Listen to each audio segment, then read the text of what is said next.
Hey, everybody. If I get my 1 to 3 viewers that might to pop on, Merry Christmas to everybody, anybody watching. And a couple things to talk about on the note, but first, for the quick update. Let's see, a few days ago, I had an eating day. So I had a bunch of food. I was making turkey and soups and stuff like that. So I ended up having a bunch of that. Um, a couple drinks as well. So I ended up gaining 7 pounds from eating, which is pretty normal. So you end up, regaining a lot of that glucose and water weight immediately, and that bumps you up really quick. Of course, you lose that pretty quick. So I've already lost that, and I'm back down to just under 191 pounds. So it's still a 14-pound total loss, and now this is about like this is still less than 2 weeks, so 14 pounds in less than 2 weeks, which is still pretty great. And I should go back to losing about another half a pound to a pound a day at first, and then tapering off to half a pound a day for the rest of this week until I eat again. And it'll be a rinse and repeat. So like a little bit, yeah. Merry Christmas. Have This is what I'm enjoying for Christmas, is just my coffee and tea. So no big food or anything like that. Mm. But on that note, it kind of brings me to like an important point that I've talked about a few times, and I've addressed with friends and family too. Whenever I do any of my health experiments, a lot of times they'll always ask, when something's coming up. They'll and I'm about to do something like really like restricted, strict, crazy, like whatever it is. They're like, "Hey, don't you want to wait? Just wait a few days, or wait a week, or wait 2 weeks." But the big problem with that, before you go on any sort of dieting venture, is there's always going to be an excuse to break your diet. We celebrate so many things with food, and whether it be family, friends, personal work, whatever, there's always going to be a reason to want to go out and indulge with food. So if you're really serious about dieting and getting back on a healthy track, it's like you really need to start immediately, as soon as possible. Don't procrastinate, because I'm sure we've all been there too, where we say, oh yeah, well, I'm going to start tomorrow, or I'm going to start next week, or I'm going to start next month, or I'm going to start after the holidays, and it keeps going and going and going, and you never really start. Or again, you get into that point where you start and then something else comes up and you say, oh, okay.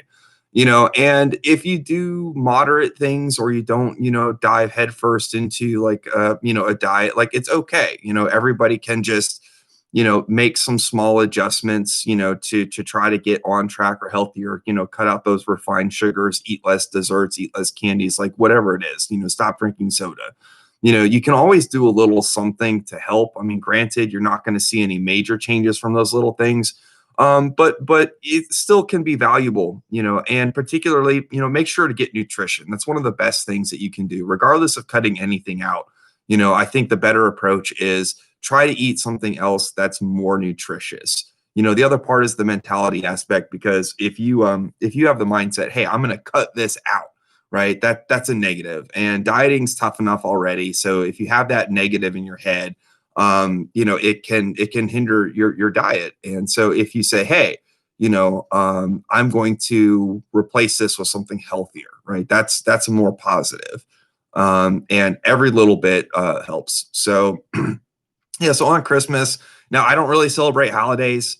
Christmas isn't really a big deal to me.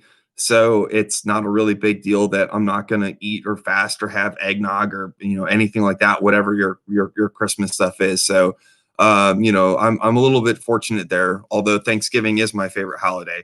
Um Anywho, so that's let's see, that's my little holiday spiel. So again, make sure to always try to like just do a little something with you can. Don't procrastinate. There's always going to be something that is going to be a reason to eat food and celebrate and do other things. So don't let that detract you too much from your goals. So the plan here on out is I'm going to continue to do the same thing. I'm going to fast until my blood sugar drops. There should be a couple more days.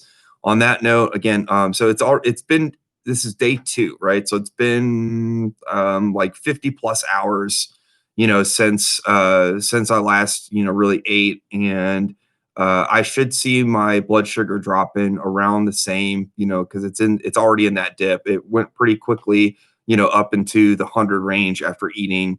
Um, and now it's back down to in the 80s. It was like the dips in the when I first started, and the dips now have been a little bit slower than I've seen in the past. So that's been interesting. And so, hey, Frog Lord, how are you doing? uh, and let's see here. So it's been a little bit slower. I'll see how that goes. But again, I'm going to try to get down into the 70s.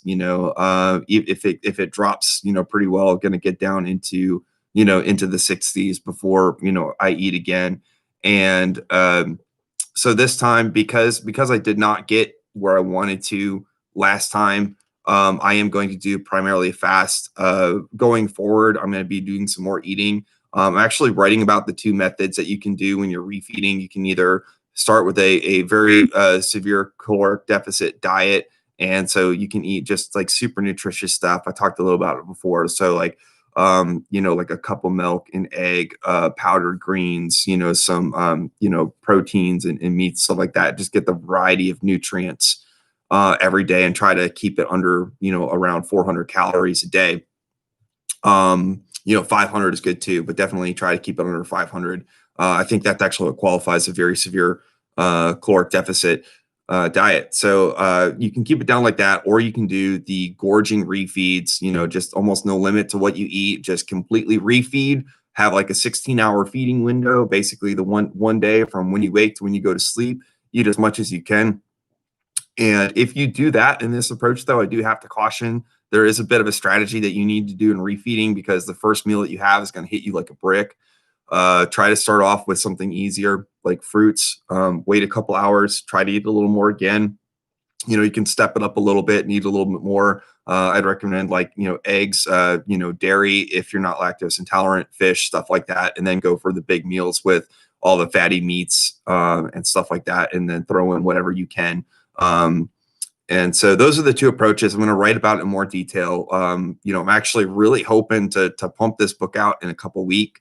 I'm going to call it the Engineer's Diet, talking about all the different science and techniques here, and why this is really a guaranteed fat loss approach.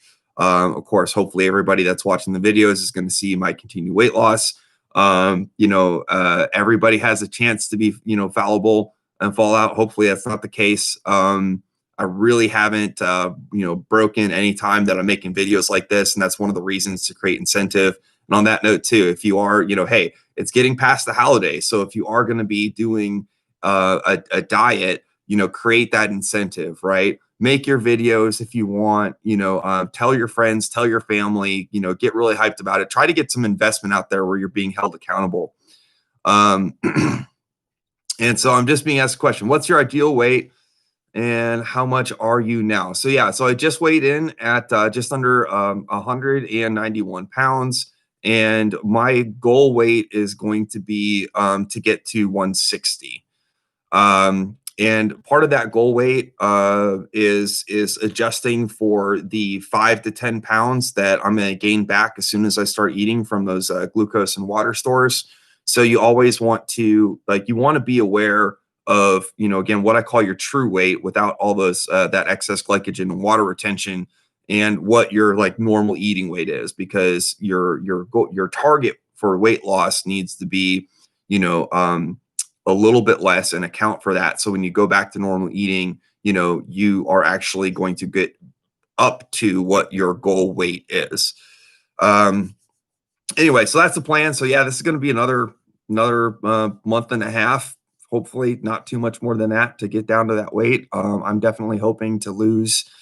I'm hoping to lose a total of 25 pounds this month, and then hopefully about another 15 pounds the next month. So gonna get pretty close. It's again, weight loss is going to taper, so it's going to be hard to get that. But anyway, that is my update for now.